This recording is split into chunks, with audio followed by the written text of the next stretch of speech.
वालेकुम dear students, उम्मीद करता हूँ आप सब खैर वाफियत से होंगे। आज आपसे एक सवाल पूछा जाएगा, आपने उसका जवाब देना है। ये रसूलुल्लाह में लफ्ज़ अल्लाह से पहले कौन सा हर्फ महजूफ है?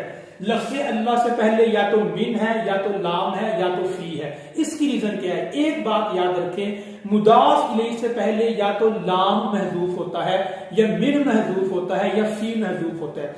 आपको कैसे पता चलेगा कि मुदाफ इलैहि से पहले कौन सा हर्फ जार महजूफ है? देखिए, अगर मुदाफ इलैहि मुदाफ के लिए ज़र्फ बने, जैसे सलातुल लैल में ये जो मुदाफ इलैहि है, ये मुदाफ के लिए ज़र्फ है। ज़र्फ कहते हैं टाइम और प्लेस को, वक्त और जगह को।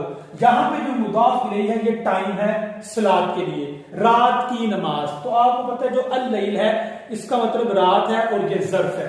तो अगर मुदाफ इलैहि ज़र्फ हो तो मुदाफ इलैहि से पहले फी महजूफ होता है। असल में था सलातुल फिल लैली। अगर मुदाफ इलैहि मुदाफ की जिन्स से हो, ये खातम फिद्दती, चांदी की अंगूठी। खातम अंगूठी को बोलते हैं, फिद्दा चांदी को बोलते हैं। खातम फिद्दतिन का मतलब है चांदी की अंगूठी। यहां पे फिद्दा मुदाफ इलैहि है। अगर मुदाफ इलैहि मुदाफ की जिन्स से हो, जिन्स का मतलब हकीकत, मतलब कि मुदाफ और मुदाफ इलैहि दोनों की हकीकत एक ही हो, तो उस वक्त मुदाफ इलैहि से पहले मिन महजूफ होता है। ये असल में था खातमु मिन फिद्दतिन। और जहां पे मिन क्यों महजूफ है? देखिए, फिद्दा का क्या मतलब है? चांदी, और खातम अंगूठी, तो अंगूठी भी चांदी है, चांदी भी चांदी है। दोनों की हकीकतें क्या हैं? दोनों की जिन्स बिल्कुल सेम है। दोबारा इस बात को याद रखें कि अगर मुदाफ इलैहि मुदाफ के लिए ज़र्फ हो तो मुदाफ इलैहि से पहले फी महजूफ होगा।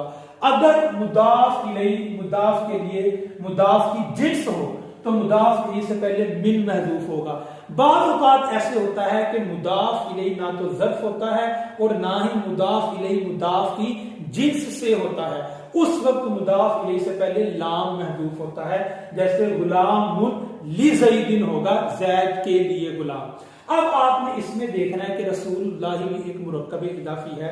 तो आप देखें कि यहाँ जो मुदाफ इलैहि है वो मुदाफ की जिन्स से है, या मुदाफ के लिए ज़र्फ है, या ना जिन्स है मुदाफ की, ना मुदाफ के लिए ज़र्फ है। अब आपने डिसाइड करना है कि लफ्ज़ रसूलुल्लाह में अल्लाह से पहले लाम महजूफ है, फी महजूफ है, या मिन महजूफ है। एक बात याद रखें, मुदाफ इलैहि से पहले फी महजूफ हो तो उसको कहते हैं इजाफत बमाना फी। मुदाफ इलैहि से पहले मिन महजूफ हो तो उसको कहते हैं इजाफत बमाना मिन। और अगर मुदाफ इलैहि से पहले लाम महजूफ हो तो उसको कहते हैं इजाफत बमाना लाम। इसका ये मतलब हुआ कि इजाफत की तीन किस्में हैं, इजाफत बमाना मिन, इजाफत बमाना फी, इजाफत बमाना लाम। और ये बात याद रखें, ये जो इजाफत की तीन किस्में हैं, ये इजाफत मानवी की किस्में हैं। इजाफत मानवी किसको बोलते हैं? इजाफत मानवी का मतलब ये है कि जो मुदाफ है, ना वो इसमें फाइल का सीगा हो, ना इसमें मफूल का सीगा हो, ना सिफ्त मुशब्बा का सीगा हो, और ना ही इसमें तफदील का सीगा हो। क्योंकि अगर इसमें फाइल, इसमें मफूल, सिफ्त मुशब्बा, इसमें तब्दील, मुदाफ बन रहे हो तो उस इजाफत को इजाफत लफ्जिया का नाम दिया गया है। जज़ाकल्लाहु खैर।